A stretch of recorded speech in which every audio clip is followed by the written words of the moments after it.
ఉదయం 6 గంటలకు కేపీఆర్ కళ్యాణ మండపం నుంచి గుంటూరు ఎమ్మెల్యే నక్కా ఆనందబాబు అనుచరులు తిరుమలకి కాలినడకన ప్రయాణం చేస్తున్నారు. ఈ కార్యక్రమంలో తెలుగుదేశం పార్టీ కుటుంబ సభ్యులు, బీఎల్ఏ మహిళా శక్తి యూత్ మరియు కార్యకర్తలు పెద్ద ఎత్తున పాల్గొనడం జరిగింది. దీనికి ముఖ్య అతిథిగా నెల్లూరు నగర తెలుగుదేశం పార్టీ అధ్యక్షులు మామిడాల మధు పాల్గొని ఘనంగా పాదయాత్రను ప్రారంభించడం జరిగింది. అనంతరం నగర అధ్యక్షుడు మామిడాల మధు మీడియాతో మాట్లాడారు. ఈరోజు జగన్మోహన్ రెడ్డి రాక్షస పాలన పోవాలని చెప్పి ఆ కలియుగ వెంకటేశ్వర స్వామిని మన నక్కా ఆనందబాబు గారి కాన్స్టిట్యున్సీ నుంచి కనకాల మధుసూదన్ ప్రసాద్ గారు ఈరోజు కేపీఆర్ కళ్యాణ మండపం నుంచి పాదయాత్రగా స్టార్ట్ చేశారు. అంటే వాళ్ళు 1వ తేదీ నుంచి తెనాలి కాన్స్టిట్యున్సీ నుంచి వాళ్ళు బయలుదేరి వచ్చారు. ఈరోజు 9 రోజులు కంప్లీట్ అయ్యి 10వ రోజు ఈరోజు నెల్లూరు నగరంలోని కేపీఆర్ కళ్యాణ మండపం నుంచి వాళ్ళు ఇవాళ ర్యాలీగా బయలుదేరారు. వాళ్ళ నిజంగా వాళ్ళ కోరిక, వాళ్ళు భగవంతుని కోరుకుంది, వెంకటేశ్వర స్వామిని కోరుకుంది ఏంటంటే ఈ రాక్షస పాలన పోవాలా, చంద్రబాబు నాయుడు గారి పాలన రావాలని కోరుకున్నారు. అలాగే చంద్రబాబు నాయుడు గారు పోయిన నెల 12వ తేదీ ముఖ్యమంత్రిగా ప్రమాణ స్వీకారం చేశారు. కాబట్టి వాళ్ళు ఈ నెల 1వ తేదీ నుంచి ఈ పాదయాత్రకి స్టార్ట్ చేశారు. నిజంగా కూడా ఆ రాక్షస పాలన పోయిన దానికి ఈరోజు ప్రజలందరూ కూడా విముక్తులై చాలా ఆనందోత్సాహాల్లో ఉన్నారు.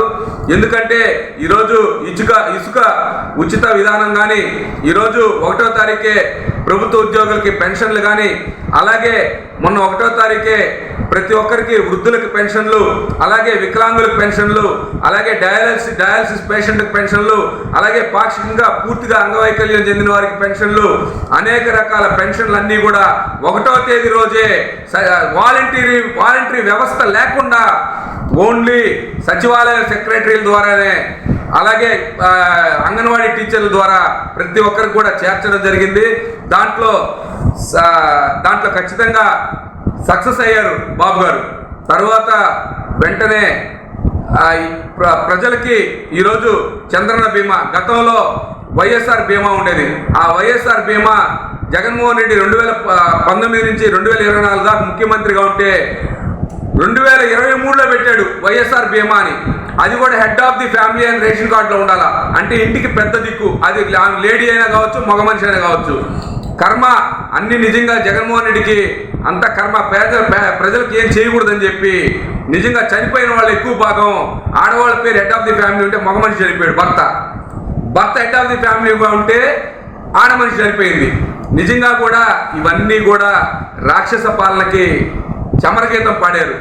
ఈరోజు చంద్రబాబు నాయుడు గారు మొన్న ప్రమాణ స్వీకారం చేసి ఈరోజు మళ్ళీ కూడా వాళ్ళకి చంద్రన్న బీమా, ఎవరైతే చనిపోయారో, మామూలుగా చనిపోయినా కానీ, యాక్సిడెంటల్గా చనిపోయినా కానీ, పూర్తిగా ఏదైనా యాక్సిడెంట్ జరిగి 2 కాళ్ళు ఏదైనా 2 చేతులు ఏదైనా పూర్తిగా అంగవైకల్యం అయితే వాళ్ళందరికీ కూడా పూర్తిగా చంద్రన్న బీమా ఇస్తానని చెప్పి ఈరోజు అందరికి కూడా కలెక్టర్ గారికి, అలాగే దానికి సంబంధించిన పీడీ గారికి అందరికి కూడా ఇన్స్ట్రక్షన్ చేయడం జరిగింది. ఆ పీడీలు వాళ్ళందరూ కూడా ఈరోజు సచివాలయ సెక్రటరీలకి ఇన్స్ట్రక్షన్ చేయడం జరిగింది. ఎప్పుడైతే మార్చి 17వ తేదీ నుంచి అవన్నీ ఇంప్లిమెంట్ చేస్తూ ఎవరైతే చనిపోయారో వాళ్ళ డేటాను కూడా కరెక్ట్ చేయమని చెప్పి సచివాలయ సిబ్బందికి జారీ చేయడం జరిగింది. ఈరోజు నిజంగా ఇవన్నీ గమనిస్తుంటే చాలా సంతోషంగా ఉంది.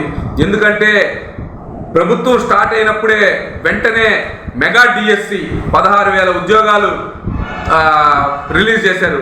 అలాగే అన్నా క్యాంటీన్లు, పేదవాళ్ళు కడుపు నిండా భోజనం చేయాలంటే నానా ఇబ్బందులు పడుతూ ఆకలికి అల్లాడిపోతూ అలమటిస్తున్న రోజుల్లో ఈరోజు అన్నా క్యాంటీన్లు కూడా త్వరలో ప్రారంభమవుతున్నాయి.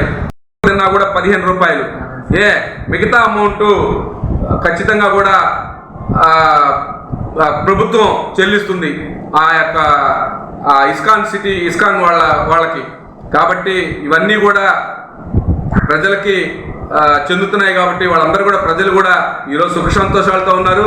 ఇంకా బాబు గారు ఏవైతే హామీలు ఇచ్చున్నారో అవన్నీ కూడా త్వరలో స్టెప్ బై స్టెప్ అన్నీ కూడా చేస్తారని చెప్పి, అలాగే నెల్లూరు నగరంలో మన మంత్రి గారు మంత్రి అయిన మొదటి విడతలో ఒక ఎస్టీ కాలనీని ఎంచుకొని నెల్లూరులో 4వ డివిజన్లోని దీనదయాళ్ నగర్కి రావడం జరిగింది.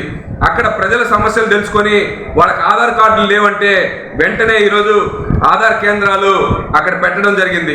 అలాగే వాళ్ళు సమస్యలు మాకు డ్రైన్స్ లేవంటే, ఒకరు రోడ్లు లేవంటే, ఒకరు మాకు కరెంట్ లేదంటే వాళ్ళందరికీ ఇమ్మీడియట్గా కూడా వాళ్ళందరికీ ఎవరికైతే కరెంట్ లేదో వాళ్ళకి కరెంట్ మీటర్ ఇప్పించడం, అలాగే ఎవరికైతే రోడ్లు లేదో కాలువలు లేవో అవన్నీ కూడా ఇమ్మీడియట్గా మున్సిపల్ కార్పొరేషన్లో ఫండ్స్ లేవంటే నుడా నుంచి ఆ ఫండ్స్ తెప్పించి అక్కడ చేయించడం జరుగుతుంది.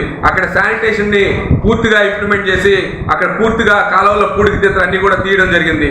నిజంగా కూడా అంత పెద్ద గొప్ప వ్యక్తి, మంచి వ్యక్తి అటువంటి ఎస్టీ కాలనీని ఎంచుకొని ఫస్ట్ అక్కడికి వెళ్ళి అక్కడ చేశారంటే మనం నిజంగా గమనించాలి. ఎందుకంటే వాళ్ళని ఎవరు పట్టించుకోరు. వాళ్ళే అంటారు అక్కడికి వెళ్తే, అయ్యా మమ్మల్ని పట్టించుకునే వాళ్ళు ఎవరు లేరయ్యా, పట్టించుకునే నాదులు లేడయ్యా, ఎలక్షన్లప్పుడు వస్తారయ్యా, ఓట్లు అడుగుతారయ్యా, వెళ్తారయ్యా, కానీ ఏమి చేయరయ్యా అనే దాంట్లో నుంచి ఈరోజు వాళ్ళందరూ కూడా బయటకు వచ్చారు. నారాయణ అంటే పేదల పాలిట పెన్నిది అనే విధంగా ఈరోజు బయటకు వచ్చి ఆ పనులన్నీ కూడా చకచక అధికారులు చకచక చేస్తున్నారు. నిజంగా కూడా వాళ్ళందరూ చాలా ఆనందపడుతున్నారు. దీనికి ముఖ్యంగా ఒక నెల్లూరు నగరాధ్యక్షుడిగా నాకు కూడా చాలా సంతోషంగా ఉంది. ఒక కార్యకర్తగా కూడా నాకు కూడా చాలా ఆనందంగా ఉంది. నాతో పాటు తిరిగే కార్యకర్తలు కానీ నాయకులు కానీ ప్రతి ఒక్కరు కూడా ఈరోజు హర్షాధ్వానాలు చెప్తున్నారు. నిజంగా చాలా సంతోషంగా చెప్తున్నారు. మాకు నిజంగా ఆనందంగా ఉంది తెలుగుదేశం కార్యకర్తగా.